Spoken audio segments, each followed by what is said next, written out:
नमस्कार दोस्तों। आज मैं आपको सुनाने जा रही हूँ। बेटियों ने 10 साल बाद अपने पिता को कूड़े के ढेर में से खाना बीनकर खाते देखा तो गौरी और दिशा दोनों बहन अपनी माँ रजनी के साथ रहती। रजनी सिलाई कढ़ाई करके अपने घर का खर्च चलाती और बेटियों को पढ़ाती। रजनी के परिवार में बस ये 3 ही जन हैं। घर के नाम पर एक छोटा सा कमरा है। रजनी दिन रात सिलाई करके जैसे तैसे बेटियों के सपने पूरे करने में लगी रहती। गौरी की ग्रेजुएशन का दूसरा साल है और दिशा इस साल हाई स्कूल में है। दोनों बहन पढ़ने में ठीक ठाक है। गौरी के सपने बहुत बड़े हैं।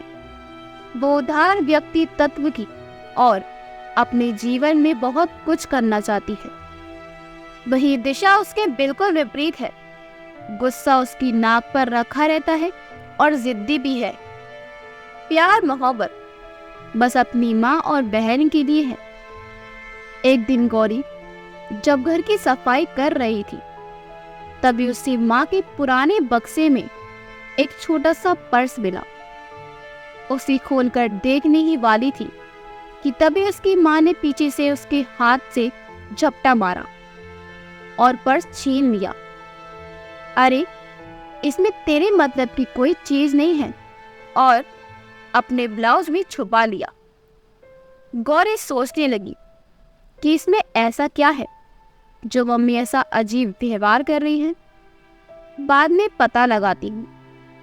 इतने में डाकिया दरवाजा खटखटाता है और बोला, ये गौरी सिंह का घर है। गौरी बाहर निकल कर आई और बोली, जी हाँ, मैं ही हूँ गौरी। डाकिया बोला, आपका प्रवेश पत्र आया है। गौरी खुशी से उछल पड़ी क्योंकि ये इसका पहला प्रवेश पत्र था। मम्मी पूछने लगी, क्या हुआ? गौरी अपनी मम्मी से बोली, मम्मी आपको याद है ना, मैंने एसएससी का फॉर्म भरा था, उसी का प्रवेश पत्र आया है और पेपर 3 महीने बाद है। मम्मी बोली, अरे वो तो तूने साल भर पहले भरा था, पेपर अब होगा। गौरी बोली, हाँ मम्मी, नौकरी वाले पेपर ऐसे ही देर सवेरे होते हैं। मम्मी ने पूछा, पेपर कहाँ पर होगा? गौरी ने बताया कि पेपर आगरा में होगा। मम्मी ने कहा, तो तू आगरा अकेली नहीं जाएगी। ऐसा कर, मामा को फोन कर देना, वो चला जाएगा तेरे साथ। गौरी बोली, लेकिन मम्मी, मामा तो बिजी होंगे, वे वजह किसी को क्यों परेशान करना। तो फिर क्या मैं तुझे अकेली जाने दूं? मैं नहीं जाने दूंगी। अपनी जवान बच्ची को ऐसे अकेली मैं नहीं जाने दे सकती, मम्मी ने कहा। दिशा ये सब सुन रही थी। वो बोली, अरे मम्मी, अभी नहीं जाना, 3 महीने बाद जाना है, तो अभी से क्यों झगड़ रही हो?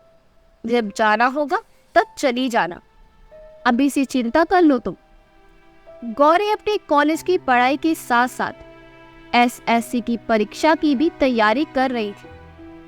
मम्मी अभी से पैसों का इंतजाम करने में लग गई। दिन रात सोचने लगी, अरे मामा को ले जाना, कभी कहती मौसी के बेटे को ले जाना, कभी पड़ोस के बेटे से पूछने लगी, तुम चली जाओगे बेटे हमारी बेटी के साथ? तब तो सबने हाँ कर दी। मम्मी बेफिक्र होकर सो जाती और सोचती कोई ना कोई तो चला ही जाएगा। जून का महीना आ गया।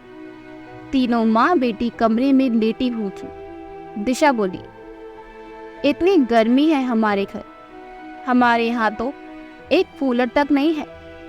कितने गरीब है ना हम लोग। ये पंखा भी राम भरोसे चल रहा है, ना जाने कब इसकी सांसें अटक जाए। मम्मी ये बताओ, हम कब तक ऐसे ही गरीब रहेंगे? अब बस मुझसे ये गरीबी बर्दाश्त नहीं होती। मम्मी बोली, क्या करे बेटा, किस्मत में लिखा कोई मिटा नहीं सकता। लेकिन चाहे मेरी खाल क्यों न बिक जाए, शादी मैं तुम्हारी अच्छे घर में ही करूंगी। गौरी ने दिशा से कहा, पहले पढ़ ले गवार से अच्छा लड़का कौन शादी करेगा। जितना हो उतने में खुश रहना सीखो।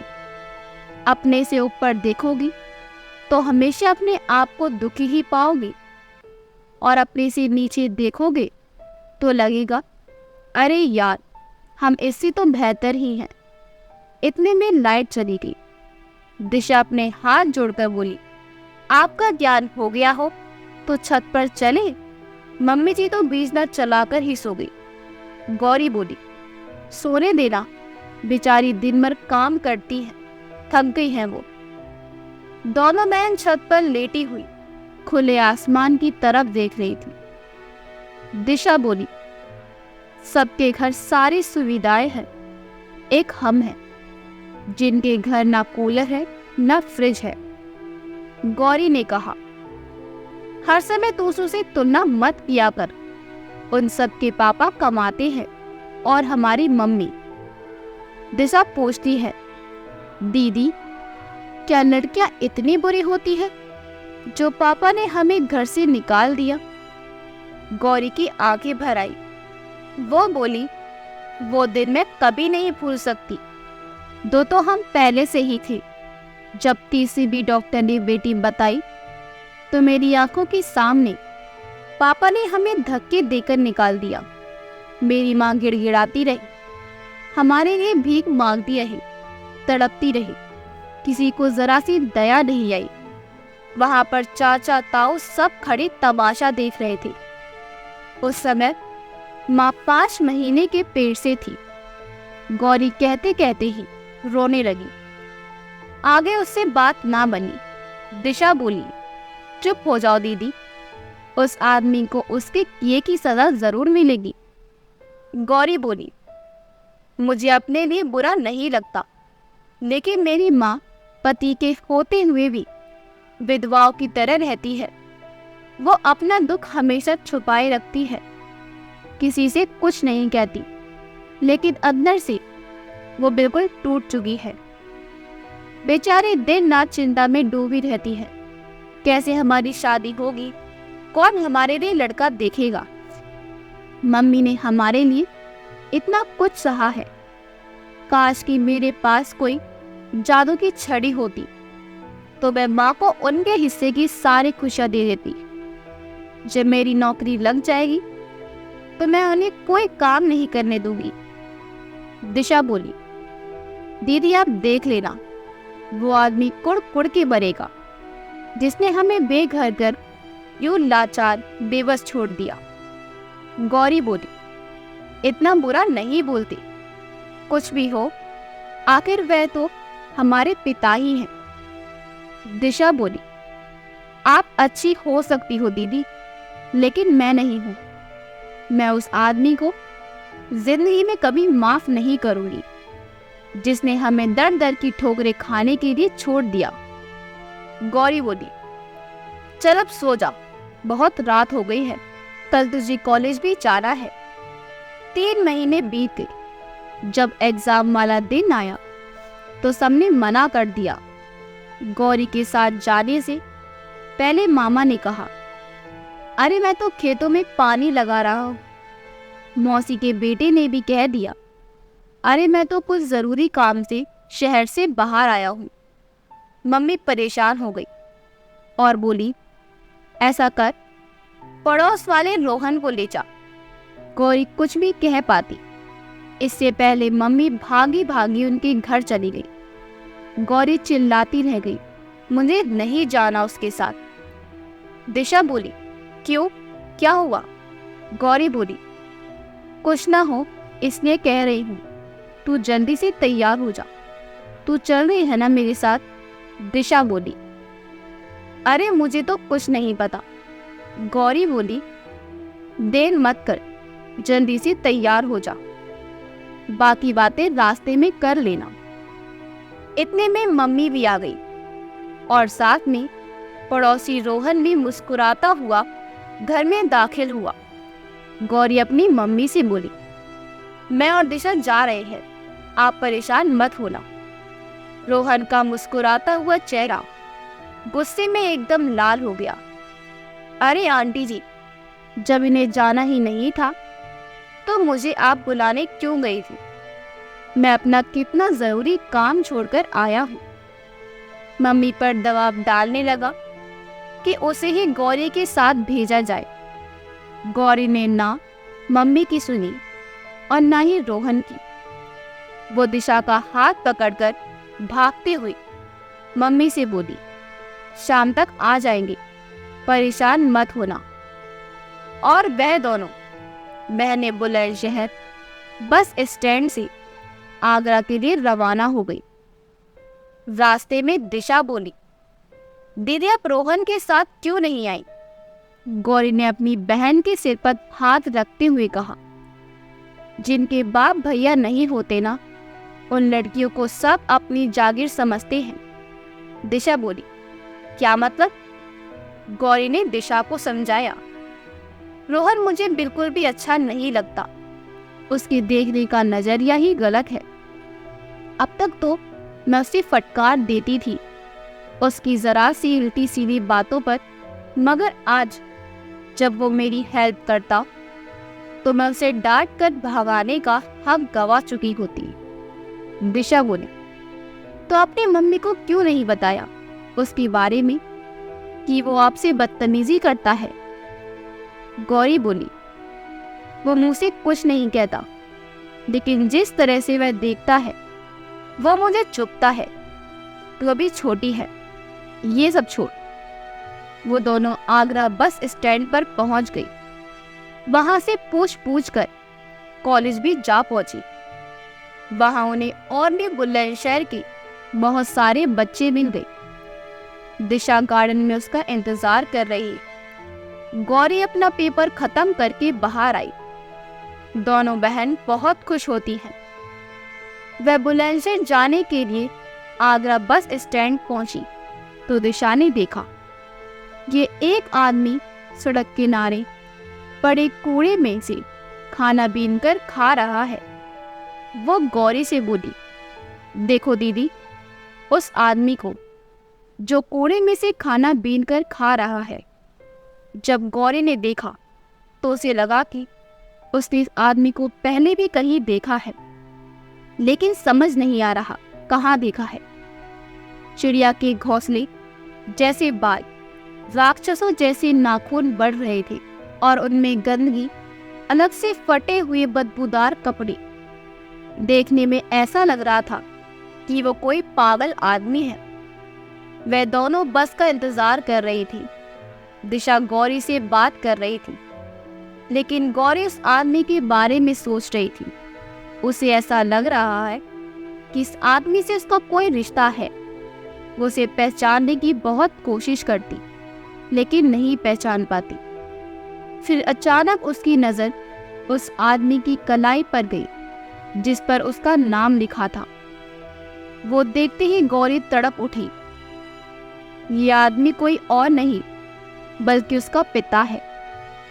गौरी सोचने लगी कि ये वही आदमी है जिसने हमें 10 साल पहले मरने के लिए छोड़ दिया था, लेकिन इन 10 सालों में वो अपने बाप को बिल्कुल नहीं भूली थी, क्योंकि उसी की वजह से वो दर दर की ठोकरें खा रहे थे।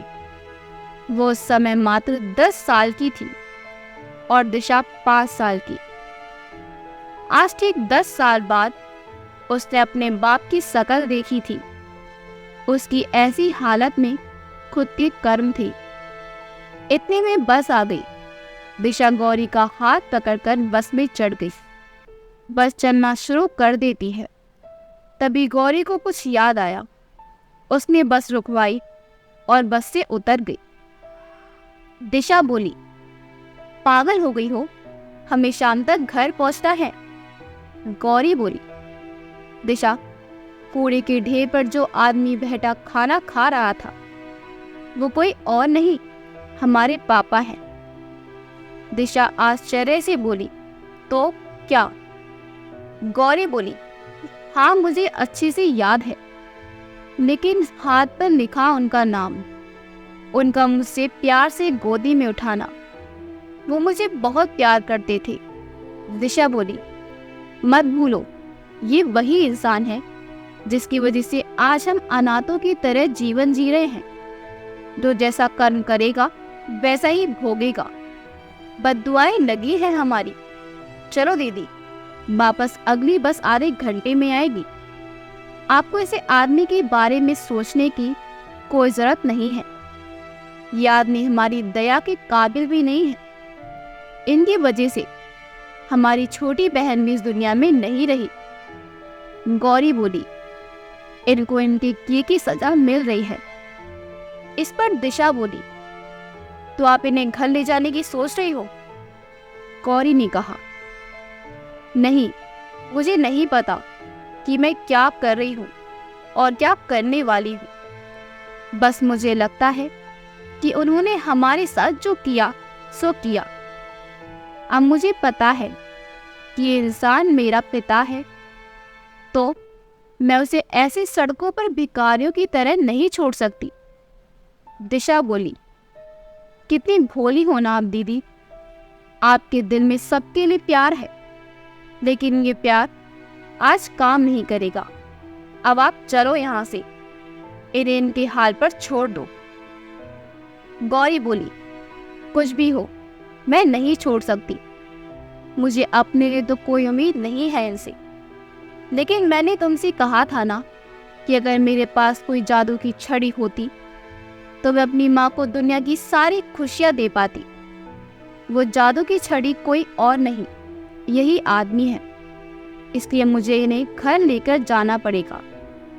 दिशा बोली, मम्मी ने लात मार के भगा देंगी। गौरी नहीं मानी। वो आदमी को बिस्किट का लालच देकर अपने पास बुलाकर तसल्ली करती है कि वो ही उसका पिता है या नहीं। लेकिन वो तो पागलों की तरह बिहेव कर रहा था। गौरी सोचने लगी, इन्हें कैसे घर लेकर जाएं? बस में 2 घंटे लगते हैं। ये 2 घंटे शांति से कैसे बैठ पाएंगे? फिर वो अपने पर्स चेक करती है, जिसमें सिर्फ 2 ही लोगों का किराया था। गौरी रोने लगी। उसकी समझ में नहीं आ रहा था कि वो क्या करे, कैसे घर लेकर जाए। तभी बस आ गई। कंडक्टर बुलंदशहर चिल्लाने लगा। दिशा अपनी बहन का हाथ पकड़कर उसे बस में चढ़ने की कोशिश कराने लगी। लेकिन गौरी अपने पागल पिता का हाथ पकड़ लेती है। ये सब ड्राइवर देख लेता है। वो बस से उतरकर गौरी से पूछता है कि क्या बात है। गौरी उसे सब कुछ बता देती है। ड्राइवर बहुत नरम दिल इंसान था। उसने उसके पिता के हाथ बांधे और बस में बिठा लिया और गौरी से उसका किराया भी नहीं लिया। जैसे तैसे वो ने अपने घर तो ले आई। माँ दरवाजे पर बैठी दोनों बेटियों का इंतजार कर रही थी। जब उसने अचानक अपने पति को देखा, जिसे वह एक ही बार में तो पहचान नहीं पाई, जब गौर से देखा तो वह रोने लगी और चीखने लगी। उनके पुराने घाव हरे हो गए थे। वो कहने लगी, इस आदमी को मेरे सामने से ले जा, नहीं तो मैं उसे खुद ही मार दूंगी। चिल्लाते चिल्लाते वह बेहोश हो गई। गौरी अपनी मम्मी को देखती है, उनको होश में लाने का प्रयास करती है। इतने में दिशा कहती है, ऐसा ना हो दीदी, इस आदमी के चक्कर में हम अपनी माँ को भी खो दें। अगर ऐसा कुछ भी हुआ तो इन सब की जिम्मेदार सिर्फ आप होगी। मम्मी जब होश में आई तो गौरी ने अपनी मम्मी से प्यार से पूछा, मम्मी एक बात बताओ, जब आप इनसे इतनी नफरत करती हो तो आप करवा चौथ का व्रत क्यों रखती हो? और आपने उस मंगलसूत्र को संभाल कर क्यों रखा है? बताओ मम्मी।